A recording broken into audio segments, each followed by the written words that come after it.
Cumprimentar meus colegas vereadores, colegas vereadoras, suplentes vereadores, funcionários dessa casa, todos os ouvintes da Rádio Educadora dos Internatos. Também cumprimentar os dois secretários, o senhor Fiorello Zanella e o senhor Ivan Claudinho. Aproveitar e também eu quero aqui também parabenizar, né, todas as mamães do Taioense, né, pelo seu dia de ontem. Então, parabéns a todas as mamães de Taió. Quero aqui também dar boa-vinda ao Jundir, a Sueli, que sejam bem-vindos nesta casa, que façam um bom trabalho, e a comunidade, os eleitores de vocês também estavam esperando essa oportunidade de ver vocês aqui assumindo nessa casa.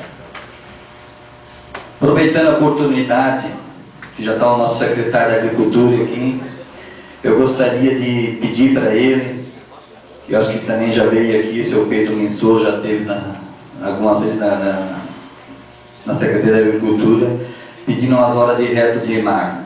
Ele até justificou que foi atrás de outras máquinas particulares, mas eles não vão daqui até lá em cima no Palmital para fazer 4 ou 5 horas de máquina. Então ele disse que eles não vão. Então eu venho pedindo mais uma vez que vão lá atender. Ele quer que fazer algumas valas e soltar algumas pouco de pedra que ele mesmo recolhe com a plataforma do trator para colocar em redor da casa e em redor do rancho, e o caminhão do leite possa encostar.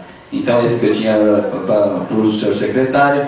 E também na sexta-feira, depois de meio-dia, a mãe do Marcelo Andrade me ligou, que morador da Vila Mariana, que faça uma rede de esgoto ali onde é diplorama por trás.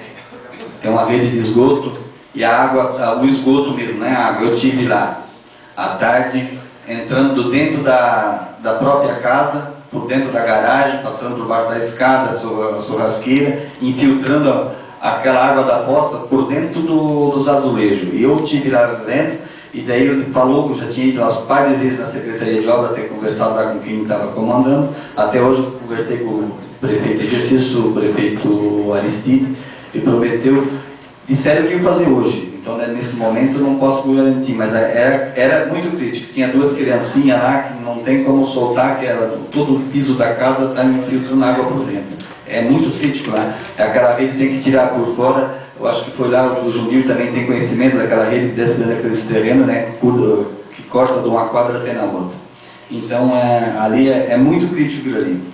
E também quero aqui também aproveitar que hoje à tarde nós tivemos uma reunião lá com o prefeito, onde nos serviu um café e demos as boas-vindas para ele, né, que esteja sucesso nesses 10 dias que ele vai assumir. E é onde ele falou que nós vamos ajeitar, mandar o projeto para dar um repasse, um aumento para os funcionários. Então acho que nós vamos fazer até uma extraordinária depois, para que seja encaminhado e empossado esse dinheiro na conta desse mês ainda para esses funcionários. Era que eu tinha para a noite de hoje. Obrigado, senhor presidente. Devolvo a presidência, vereadora Xavier.